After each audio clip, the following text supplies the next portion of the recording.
औज़ुबिल्लाहि बिस्मिल्लाहिर्रहमानिर्रहीम। Dear student, उम्मीद करता हूँ आप खैरियत से होंगे। स्टूडेंट एनटीएस का जो ईएसटी का टेस्ट हुआ है 30 तारीख को, उसका सेकंड टाइम को जो टेस्ट हुआ है उसका पार्ट 3 अपलोड करने वाला हूँ। इसके अंदर पेडागोजी के एमसीक्यू उसको देखेंगे। आप दोस्तों से गुजारिश है लेक्चर को लाजमी लास्ट तक देखें और इसके अंदर जो मिस्टेक्स आपको नज़र आएँ तो वो आप काइंडली लाजमी बता दें। स्टूडेंट, पिछले लेक्चर के अंदर कुछ एक दो क्वेश्चन के अंदर मिस्टेक हुई थी तो वो मैं डिस्कस करते चलूँ। स्टूडेंट, एक क्वेश्चन था, क्वेश्चन नंबर 22। उसके अंदर हमारे पास एक्स पावर 3 इक्वल टू 329, जिसका क्यूब रूट फाइंड करना था। तो इसका क्यूब रूट स्टूडेंट हमारे पास था 9 और गलती की वजह से मैंने 7 कर दिया। तो 9 पावर 3 करें तो 9 पावर 3 हमारे पास 729 होता है। इस क्यूब और क्यूब रूट को काट दें तो हमारे पास आंसर 9 आएगा। ठीक है। और एक है और एमसीक्यू सा स्टूडेंट, एमसीक्यूज नंबर 31। उसका ऑप्शन ए था, इट विल एक्सपेंड। तो ये दो एमसीक्यूज थे जिनके अंदर मिस्टेक थी, तो इनको रिमूव करते चलें। स्टूडेंट, अब इस लेक्चर को स्टार्ट करते हैं। इससे पहले आपसे गुजारिश है कि आपने हमारे चैनल को सब्सक्राइब नहीं किया, चैनल को सब्सक्राइब करें। इस लेक्चर को लाजमी लास्ट तक देखें और इसको दोस्तों के साथ शेयर करें। तो स्टूडेंट, हमारे पास पेडागोजी के एमसीक्यूज नंबर 33 है, which instructional method emphasises the direct teaching of grammar rules and translation of text. कि इसमें से कौन सा इंस्ट्रक्शनल मेथड जो होता है, अगर हम ग्रामर के रूल को सीख रहे हैं या ट्रांसलेशन टेक्स्ट की ट्रांसलेशन को सीख रहे हैं, तो टीचिंग के अंदर कौन सा डायरेक्ट ऐसा रूल है। तो इसके अंदर ऑप्शन ए के अंदर डायरेक्ट मेथड, बी के अंदर ग्रामर ट्रांसलेशन मेथड, और इसी तरह सी के अंदर है हमारे पास ऑडियो लिंगुअल मेथड, डी के अंदर है कम्युनिकेटिव लर्निंग लैंग्वेज टेक्निक। तो स्टूडेंट, इसका सही ऑप्शन जो है हमारे पास ऑप्शन सी है, ऑडियो लिंगुअल मेथड। उसके बाद स्टूडेंट, क्वेश्चन नंबर 34 है, which technique is effective for teaching English speaking skills. ठीक है, इंग्लिश के ये जो स्पीकिंग स्किल होता है इसको सीखने के लिए कौन सी इफ़ेक्टिव टेक्निक टीचिंग के अंदर यूज़ की जाती है। Translation exercises, grammar drills, role playing, writing essays. तो इसका सही ऑप्शन स्टूडेंट ऑप्शन सी है, रोल प्लेइंग। रोल प्लेइंग के ज़रिए इसको सीखा जाता है कि आप क्या करें, प्रैक्टिकली उसको यूज़ करें। MCQs नंबर स्टूडेंट 35 है, which instructional method focuses on teaching English through repetitive drills and exercises. Exercises और ड्रिल के ज़रिए इंग्लिश को किस मेथड के ज़रिए हम सीखते हैं। ऑप्शन ए के अंदर है डायरेक्ट मेथड, बी के अंदर है ऑडियो लिंगुअल मेथड, सी के अंदर ग्रामर ट्रांसलेशन मेथड, डी के अंदर टास्क बेस्ड लैंग्वेज टीचिंग। इसका सही ऑप्शन ऑप्शन डी है स्टूडेंट। इसके बाद MCQs नंबर 36 है, which instructional method emphasises direct interaction between the teacher and student. वो कह रहे हैं कि इनमें से कौन सा इंस्ट्रक्शनल मेथड है जो टीचर और स्टूडेंट के दरमियान इंटरेक्शन का ज़रिया बनता है, डायरेक्ट इंटरेक्शन होता है। Often using the target language exclusively. और इसके अंदर मेन टारगेट जो होता है, मेन टारगेट वो लैंग्वेज होती है। तो ऑप्शन ए के अंदर डायरेक्ट मेथड है, बी के अंदर ग्रामर ट्रांसलेशन मेथड, सी के अंदर ऑडियो लिंगुअल मेथड, डी के अंदर कम्युनिकेटिव लैंग्वेज मेथड। जिसका सही ऑप्शन ऑप्शन ए है, डायरेक्ट मेथड। स्टूडेंट, उसके बाद MCQs नंबर 37 है, which instructional method encourages real life communication and interaction in English. कि कौन सा इंस्ट्रक्शनल मेथड है जो रियल लाइफ के अंदर कम्युनिकेशन एंड इंटरेक्शन के लिए इंग्लिश में यूज़ होता है। Direct method, grammar translation method, audio lingual method, communicative language teaching. इसको सही ऑप्शन ऑप्शन डी है स्टूडेंट। उसके बाद MCQs नंबर 38 है, which teaching strategy focuses on providing students with hands-on experiences and real-life applications of concept। तो student, इसका सही option हमारे पास ऑप्शन बी है, एक्सपेरियंशियल लर्निंग। इसका सही ऑप्शन ऑप्शन बी। उसके बाद स्टूडेंट MCQs नंबर 39 है, which teaching technique involves grouping student with varying ability to work together on a common task. कि वो कौन सी टीचिंग की टेक्निक है जिसके अंदर स्टूडेंट के ग्रुप बनाए जाते हैं और उन ग्रुप के अंदर वो स्टूडेंट होते हैं जिनके अंदर काबिलियत अलग अलग होती है, ताकि वो एक साथ काम करें। तो उसके लिए स्टूडेंट हमारे पास स्कैफोल्डिंग बी के अंदर है, डिफरेंशिएटेड इंस्ट्रक्शन सी के अंदर कोऑपरेटिव लर्निंग और डी के अंदर एक्सपीरियंशियल लर्निंग। तो इसका सही ऑप्शन स्टूडेंट कोऑपरेटिव लर्निंग है। कोऑपरेटिव लर्निंग के अंदर मुख्तलिफ एबिलिटीज़ वाले स्टूडेंट के ग्रुप बनाए जाते हैं और उनके ग्रुप में ऐड करके फिर कोई कॉमन टास्क करवाया जाता है। MCQ नंबर 40 है student, which teaching strategy emphasizes the use of open end questions and student led inquiry. कि टीचिंग की वो कौन सी स्ट्रेटजी है जिसके अंदर ओपन एंड क्वेश्चन किए जाते हैं और स्टूडेंट लेड इंक्वायरी। तो ये हमारे पास स्टूडेंट ऑप्शन सी है, इंक्वायरी बेस्ड लर्निंग होती है जिसके अंदर पूछ गूछ होती है, जो चीज़ पढ़ाई जाती है उससे रिलेटेड क्वेश्चन किए जाते हैं। MCQs नंबर 41 है, which teaching strategy focuses on presenting content through storytelling analogous and examples.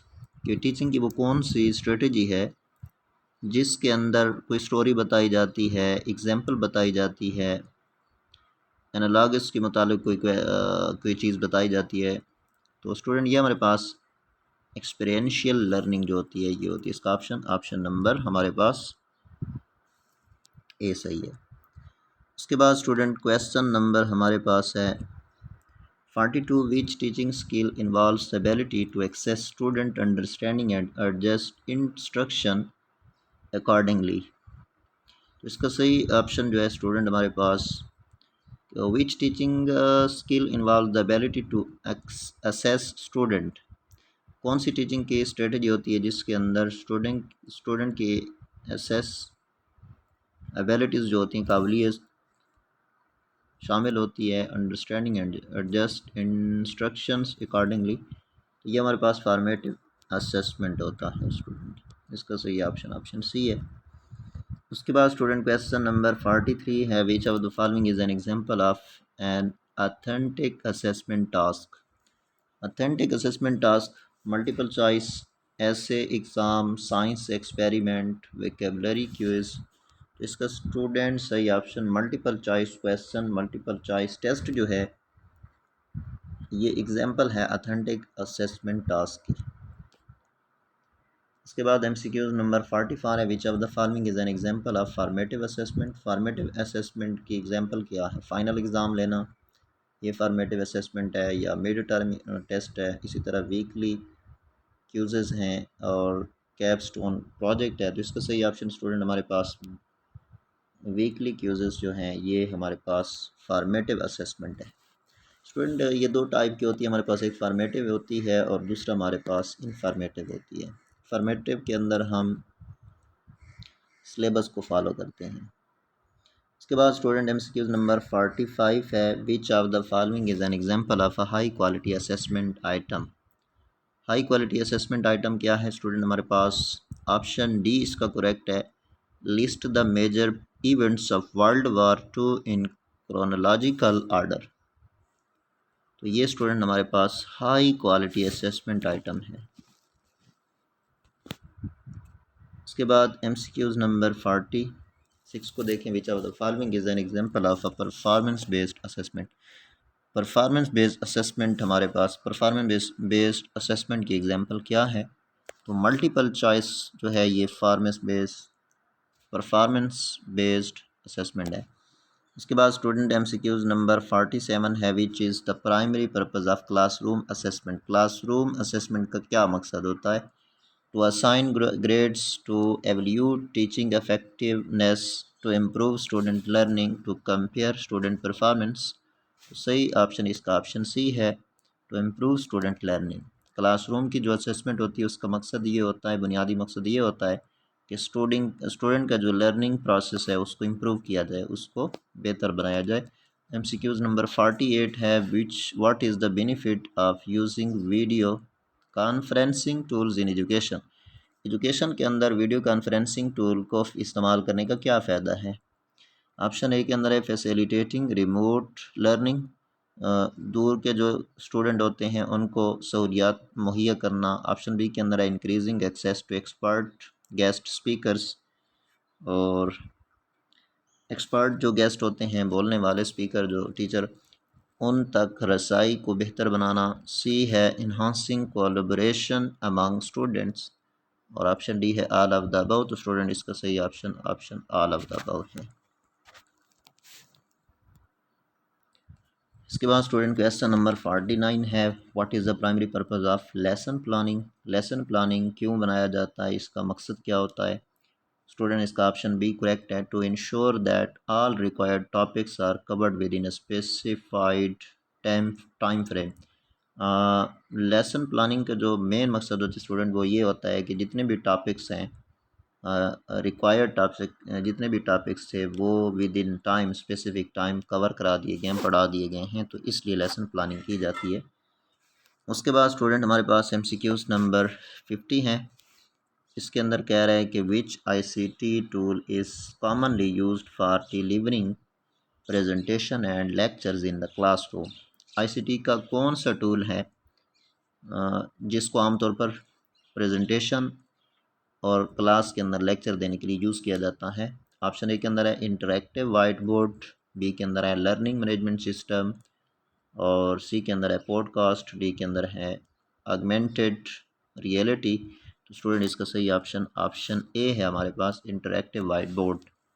ये क्लास के अंदर लेक्चर और प्रेजेंटेशन के लिए यूज़ किया जाता है। MCQs नंबर 51 है, student what is the purpose of including assessment in a lesson plan. Lesson plan के अंदर असेसमेंट क्या मकसद होता है। तो student to provide feedback to student, student को फीडबैक मुहैया करने के लिए असेसमेंट की जाती है लेसन प्लान के अंदर। To evaluate the effectiveness of the lesson, to measure student learning, और डी के अंदर है all of the above. Student इसका सही option all of the above. इन तमाम मकासद के लिए असेसमेंट को लेसन प्लान के अंदर शामिल किया जाता है। उसके बाद स्टूडेंट MCQs नंबर 52 है, और ये आज के लेक्चर का लास्ट MCQs है क्योंकि लेक्चर थोड़ा लेंथी हो गया है। बाकी फिर क्लास रूम मैनेजमेंट के MCQs जो हैं वो नेक्स्ट लेक्चर में करेंगे। MCQs नंबर 52 है, which component of a lesson plan outlines which component of a lesson plan outlines what the teacher will do during the lesson. तो इसका है learning objectives, assessment strategies, instructional activities, closure. तो इसका student सही option option A है, learning objective. Student उम्मीद करता हूँ इसके ऑप्शंस आपको समझ आए होंगे और इस बेस पे आप अपने मार्क्स काउंट कर सकेंगे। स्टूडेंट आज के लिए इतना काफ़ी है। आप दूसरों से गुजारिश है लेक्चर को लाजमी दूसरों के साथ शेयर करें। आज के लिए इतना काफ़ी, नेक्स्ट लेक्चर में मिलते हैं, तब तक के लिए अल्लाह हाफिज़।